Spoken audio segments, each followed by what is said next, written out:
Okay guys, तो अभी arithmetic progression के वर्ड प्रॉब्लम्स किए हमने पार्ट वन में। तो क्वेश्चन नंबर 6 तक लास्ट हमने किया था, पटेटो वाला, पटेटो रेस वाला, राइट। इसके बाद क्वेश्चन 7 से आज स्टार्ट करते हैं। तो पढ़ते हैं इस क्वेश्चन को। ये गाइस काफी रिपीटेड क्वेश्चन है, ये वाला ना, थोड़ा ध्यान रखना है इसका ना, इंपॉर्टेंट क्वेश्चन में से एक है। पढ़ते हैं क्या लिखा है। The houses of a row are houses of a row are numbered consecutively from 1 to 49 so that there is a value of x such that the sum of numbers of houses preceding the house number x is equal to the sum of number of houses following it. Find the value of x. अब थोड़ा पढ़ के ऐसा लगता है कि यार what is this, मतलब कॉम्प्लिकेटेड क्वेश्चन आ रहा है। तो इसको पहले तो सिंपल पार्ट्स में ब्रेक डाउन करते हैं, टुकड़ों में इसको पढ़ते हैं और उस हिसाब से चलते हैं। तो पहली लाइन पढ़ते हैं, क्या लिखा है। Houses of a row are numbered consecutively from 1 to 49, right. तो अगर मैं लेकर चलूं, मेरे पास हाउसेस किस तरीके से है, 1 2 3 4 एंड सो ऑन टिल मेरे पास कहां तक हाउसेस हैं, 49 हाउसेस हैं, वो इस तरीके से मेरे पास नंबर्ड है। आगे पढ़ते हैं, क्या लिखा है। So that there is a value of x such that the sum of numbers of houses preceding the house number x is equal to the sum of number of houses following it. तो कहने का मतलब ये है कि सारे houses के number इस तरीके से कि house number 1, house number 2, house number 3, house number 4, so on so on so on, और लास्ट हाउस है हाउस नंबर 49। और यहां पर बीच में एक हाउस आएगा जो हाउस नंबर x होगा। बीच में कोई हाउस आएगा, वो हाउस नंबर क्या होगा, x। तो उससे जो अगला हाउस होगा, जो x से जस्ट नेक्स्ट हाउस होगा, क्या मैं बोल सकता हूं वो क्या होगा, house number x plus 1 and so on till कहां तक जाएंगे, 49 तक। और जो हाउस नंबर x होगा उससे जस्ट पिछला हाउस नंबर मेरा क्या होगा, क्या होगा जी, x माइनस 1। तो अब कहने का अर्थ ये हो गया कि 1 to 49 तक हाउसेस के नंबर्स हैं सबके, और बीच में एक हाउस का नंबर क्या है, x। तो उससे पहले जो हाउसेज हैं वो 1 से लेके हाउस नंबर x माइनस 1 तक के हाउसेज हैं। मतलब ये आपके हैं हाउसेज, क्या है ये, houses preceding, houses preceding house number x। तो जो हाउस नंबर x है उससे प्रीसीडिंग हाउसेज कौन से हैं आपके, हाउस नंबर 1 से लेकर हाउस नंबर x माइनस 1 तक। एंड हाउस नंबर x के आगे के जो हाउसेस हैं आपके x1 x प्लस 1 से 49 तक, ये कौन से हाउसेस हैं आपके, ये हाउसेस फॉलोइंग इट। फॉलोइंग का मतलब क्या है कि फॉलोइंग हाउस नंबर x, कि हाउस नंबर x के जो आगे वाले हाउसेस हैं वो सारे हैं, राइट। अब कंडीशन क्या बोलती है, देखो कंडीशन क्या बोलती है कि such that sum of numbers of houses preceding the house number, that means इस टर्म से लेके इस टर्म तक के जो सम है, राइट, ये कितनी टर्म्स का सम हो जाएगा, sum of x minus 1 terms, ठीक है। It is equal to the sum of number of houses following it, right guys. तो ये जो फॉलोइंग हाउसेस हैं इनका सम निकालना है हमने, क्या निकालना है, इनका सम निकालना है। अच्छा, मैंने सिखाया था आपको गाइस, ये टोटल कितने हाउसेस का सम है, बोलो, 49 हाउसेस का सम, राइट, S49। और इसमें से यहां से लेके यहां तक ये कितने हाउसेस का सम है, पहले x हाउसेस, क्योंकि यहां तक कितने हाउसेस हैं मेरे पास total, 1 2 3 4 5 6 and so on till x। तो पहले x हाउसेस का सम है। अगर मैं इसको माइनस कर दूं तो मेरे पास ये बचा हुआ सम क्या निकल आएगा, पहले 49 हाउसेस का सम माइनस पहले x हाउसेस का सम। तो ये वो हाउसेस का सम आ जाएगा जो x के बाद वाले हैं। सर्कल को देखो ना, सर्कल के अंदर मैंने x प्लस 1 से 49 तक लिए हैं, तो ये समझे। तो यहां पे अब हम लिख लेते हैं सबसे पहले, सम ऑफ हाउसेस, स्टेटमेंट आएगी sum of houses preceding house number x। तो वो हमारा क्या हो जाएगा, sum of first x minus 1 terms, clear है। नेक्स्ट हम लिखेंगे सम ऑफ हाउसेस प्रीसीडिंग के अलावा हम सक्सीडिंग यूज कर लेते हैं। सक्सीडिंग का मतलब क्या है, फॉलोइंग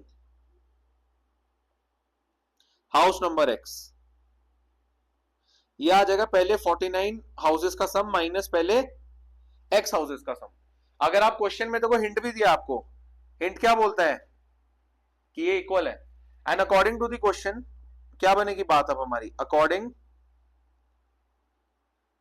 अच्छा एक चीज और है, अभी आप यहाँ पे एक चीज लिख लो कि फर्स्ट टर्म हमारी 1 है एंड कॉमन डिफरेंस कितना है हमारा यहाँ पे 1, एंड 49th टर्म क्या है हमारी, ए 49 क्या है 49, नोटिस कीजिए ये हमारी लास्ट टर्म है, कौन सी टर्म है 49th टर्म, खुद 49 है, तो ये भी लिख लिया। अब according to the question, question के अनुसार हमें क्या बोला है कि जो sum of houses preceding house number x है, यानी कि यहां से लेके यहां तक, वो किसके इक्वल है, sum of houses succeeding the house number x, मतलब वो यहां से लेके यहां तक, ये क्या है आपका टोटल इनका इक्वल। तो अकॉर्डिंग टू क्वेश्चन हमारी कंडीशन ये बनेगी कि सम ऑफ एक्स माइनस 1, यानी कि जो हाउसेस एक्स से पहले हैं उनका सबका sum, is equal to sum of first 49 houses minus sum of first x houses. Yes और नो। अब इसमें सम ऑफ एन टर्म्स का फॉर्मूला लगा के हम इसको सॉल्व कर सकते हैं। अब देखते हैं सम ऑफ एक्स, अब इसमें हमने एक्चुअली वो वाला फॉर्मूला भी यूज कर सकते हैं जो फर्स्ट और लास्ट टर्म वाला होता है। तो अगर हम देखें सम ऑफ एक्स माइनस 1 टर्म्स को, तो ये आपका ऐसा बन सकता है एक्स माइनस 1/2, ब्रैकेट में फर्स्ट टर्म हमारी 1 है प्लस लास्ट टर्म हमारी क्या हो जाएगी एक्स माइनस 1, क्योंकि पहले देखो आप इसको ऐसे कंफ्यूज नहीं होना है, पहले x माइनस 1 हाउसेस का हम सम निकाल रहे हैं, तो उसमें लास्ट टर्म x माइनस 1 है, नोटिस कीजिए, और उसकी फर्स्ट टर्म क्या है 1, तो इसलिए यहाँ पे फर्स्ट टर्म मैंने 1 लिया है और लास्ट टर्म मैंने क्या लिया है x minus 1 is equal to 49 houses. अब गाइस ऊपर देखिए 49 हाउसेस में मतलब मैं सारे हाउसेस का सम ले रहा हूं, तो इसमें फर्स्ट टर्म क्या हो जाएगी मेरी a 1 और लास्ट टर्म क्या हो जाएगी 49, तो यहां पे मेरा आ जाएगा 49/2, ब्रैकेट में first term 1 plus last term कितनी आ जाएगी 49 माइनस, अब हम निकालेंगे sum of x terms, sum of first x terms, तो ये हम इतना निकालना चाह रहे हैं, sum of first x term x तक लेंगे, तो इसमें फर्स्ट टर्म मेरी क्या हो जाएगी 1 और लास्ट टर्म क्या हो जाएगी x, तो ये मेरा बनेगा आपका x/2 ब्रैकेट में 1 प्लस x। क्लियर है गाइस। अब इस इक्वेशन को आप सॉल्व करेंगे तो x की वैल्यू आपकी आ जाएगी। अब इसको सॉल्व करते हैं।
राइट हैंड साइड में एलसीएम ले लो यहाँ पे 2,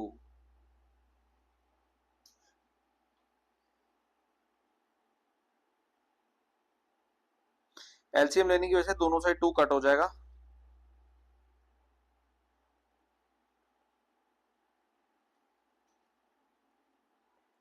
इस स्टेप पे दोनों साइड आई थिंक -x और -x कैंसिल आउट हो जाएंगे, तो मेरे पास बच जाएगा x² plus x² is equal to 2450, ये मेरे पास आ जाएगा twice of x² is equal to 2450, I think x² यहाँ आ जाएगा 1225, कितना आ जाएगा 1225।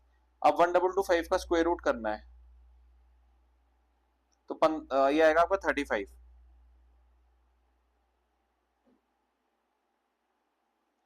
तो फाइनल वैल्यू आपके पास क्या आ रही है, तो देखो गाइस ये फाइनल, तो जो हाउस नंबर x है बीच में, जो हाउस नंबर x हमने लिया था बीच में, वन हाउस नंबर 1 से लेकर हाउस नंबर 49 के बीच में जो हमने हाउस नंबर x लिया था, वो यानी कि कौन सा हाउस नंबर आ रहा है हाउस नंबर 35। तो कहने का मतलब ये हो गया कि ये हाउस नंबर x हो जाएगा हमारा हाउस नंबर 35, x माइनस 1 हो जाएगा 34 और x प्लस 1 क्या हो जाएगा हाउस नंबर 36। और हाउस नंबर 1 से लेके 34 हाउस नंबर तक का जो सम है वो इक्वल हो जाएगा हाउस नंबर 36 से लेके हाउस नंबर 49 के सम के, जो क्वेश्चन में हमें कंडीशन दे रखी थी। Is this clear?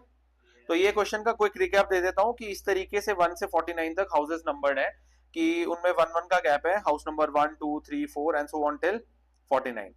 बीच में एक हाउस नंबर एक्स इस तरीके से पड़ जाता है कि जितने भी हाउसेस उससे प्रीसीडिंग है उन सबका सम कर ले, और जितने भी हाउसेस उसको फॉलो कर रहे हैं बाद में उनका सम कर ले, तो वो इक्वल आएगा।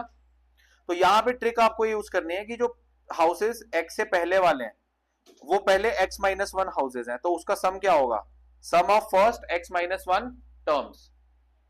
एंड उसके बाद जो हमारे आगे के हाउसेज हैं x के आगे 49 तक, उनको निकालने के लिए हमें पूरे 49 हाउसेज का सम लेना पड़ेगा, और उसमें से पहले x हाउसेज का सम जो है वो क्या कर देना पड़ेगा, माइनस, और इक्वेट कर देंगे।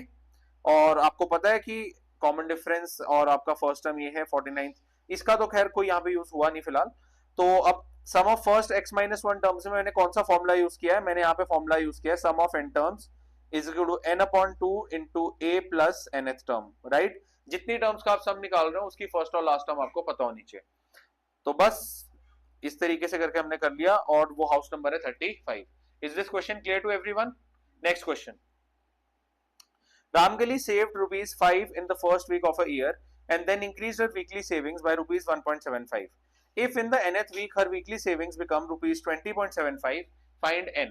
तो गाइज इसमें आप ऐसा बोल सकते हो कि अगर आप इसको ध्यान से देखो तो एपी आपका किस चीज का बन रहा है, उसने फर्स्ट वीक में, अगर आप यहाँ टेबल बना लो, क्या बना लो, टेबल।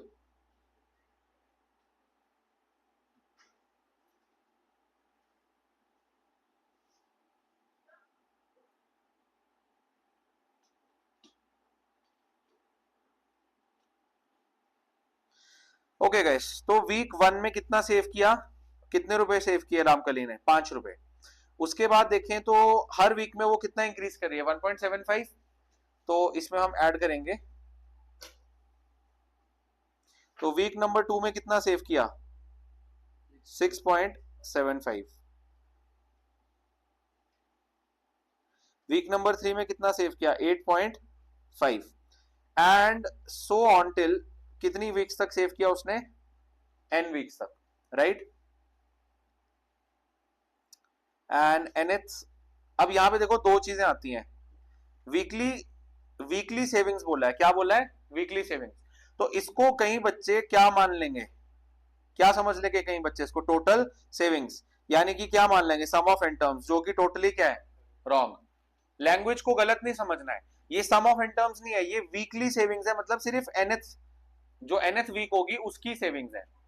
तो ये हमारे पास कितनी आ रही है, हमारे पास यहाँ पे 20.75, और ये 20.75 ही मेरे पास क्या आ रही है, nth टर्म। तो यहां से हमारे पास एपी क्या बनेगा गाइस, एपी मेरे पास बनेगा 5, 6.75, 8.5 and so on up till nth term कितनी आ जाएगी मेरे पास, 20.75। गाइस फर्स्ट टर्म लिख लेंगे 5, कॉमन डिफरेंस सबको पता है 1.75, और nth टर्म कितनी है मेरे पास यहाँ पे 20.75। अब nth टर्म का फॉर्मूला लगा लेंगे, क्या फॉर्मूला होता है जी nth टर्म का, a n nth term is equal to a plus n minus 1 into d. Values put कीजिए, nth टर्म की वैल्यू आएगी 20.75 is equal to 5 plus n minus 1 into 1.75। Guys इस इक्वेशन को सॉल्व करके आपको n की value आ जाएगी।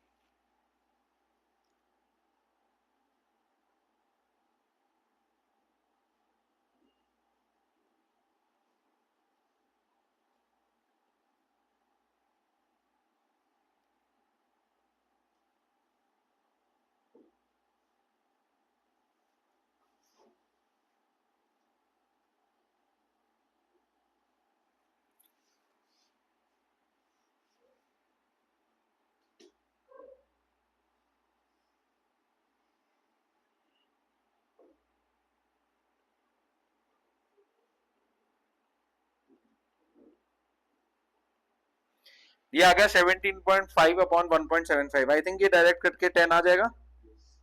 तो n की वैल्यू क्या आ रही है आपके पास टोटल, एंड अब क्वेश्चन में चलेंगे। तो अब इसमें आपको n की वैल्यू फाइंड करने को बोला है, तो आप बस यहीं पे कोई क्लोजिंग स्टेटमेंट लिखने की जरूरत नहीं है, जो n की वैल्यू आपने फाइंड आउट कर दी। तो is this question clear to everyone? Right, so ये क्वेश्चन भी डन है। नेक्स्ट क्वेश्चन पे चलते हैं। तो ये क्वेश्चन 9 में अगर देखें तो A thief runs with a uniform speed of 100 metre per minute. Thief की स्पीड यूनिफॉर्म है। 1 मिनट के बाद एक पुलिसमैन कैच कर रहा है एंड पुलिसमैन की speed initially 100 metre per minute है, यानी कि जो थीफ की सेम स्पीड है, right, but he increases speed by 10 metre per minute. After how many minutes the policeman will catch the thief, right. तो अगर हम पहले देखें कि यहां पे अगर हम बोले in the first minute,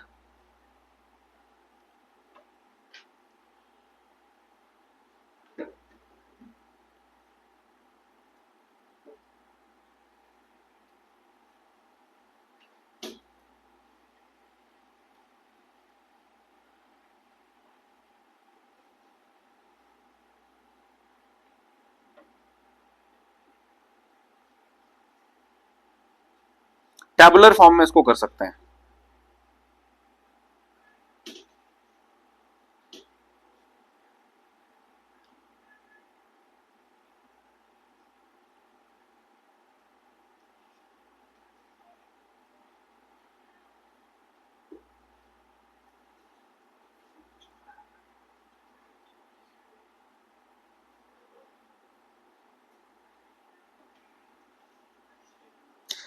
minutes distance covered by thief, अगला कॉलम बना लो डिस्टेंस कवर्ड बाय पुलिसमैन,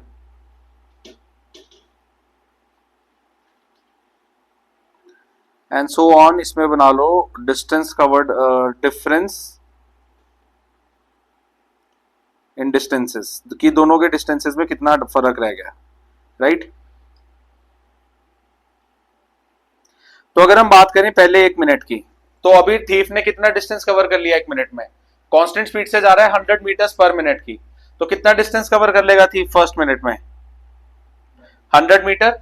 लेकिन फर्स्ट मिनट में पुलिसमैन ने अभी कोई डिस्टेंस कवर नहीं किया, क्योंकि पहले 1 मिनट तक तो उसने भागना शुरू नहीं किया, तो 0 मीटर। तो अभी उनमें कितना डिफरेंस है?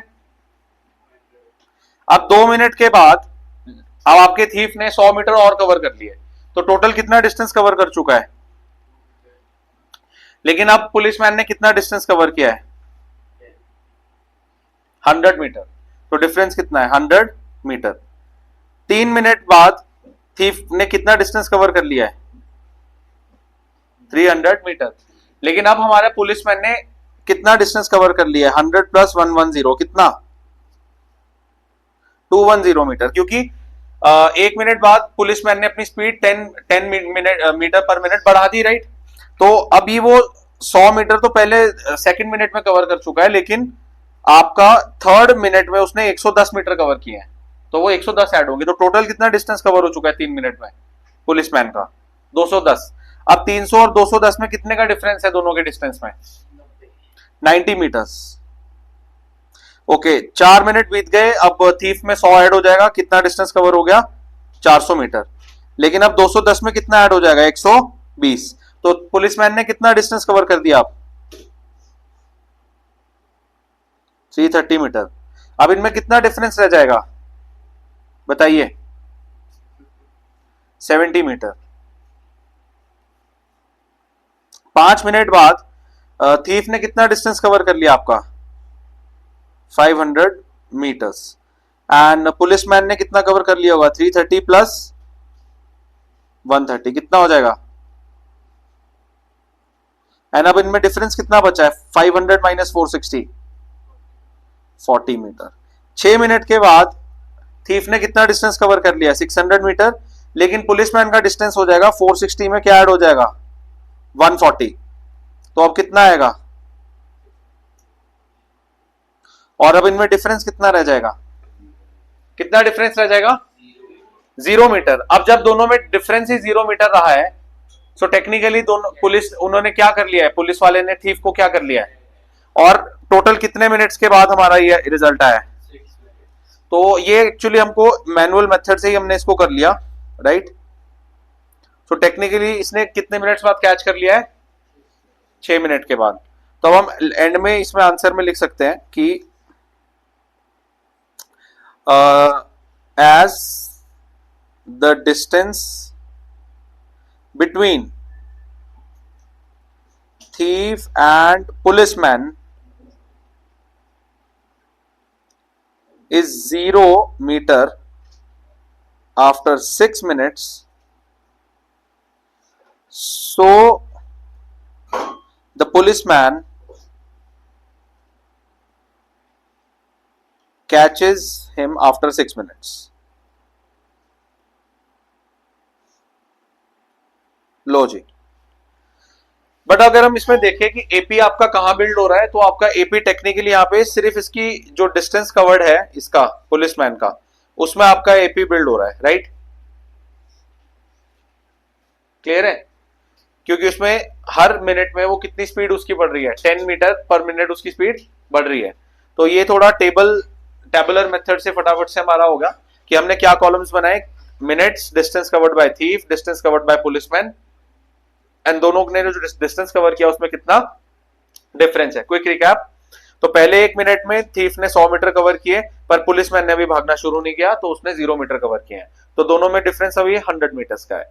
फिर 2 मिनट के बाद थीफ की तो कांस्टेंट स्पीड है, वो 100 मीटर और कवर कर लेगा, तो टोटल कितना कवर कर गया थीफ? 200.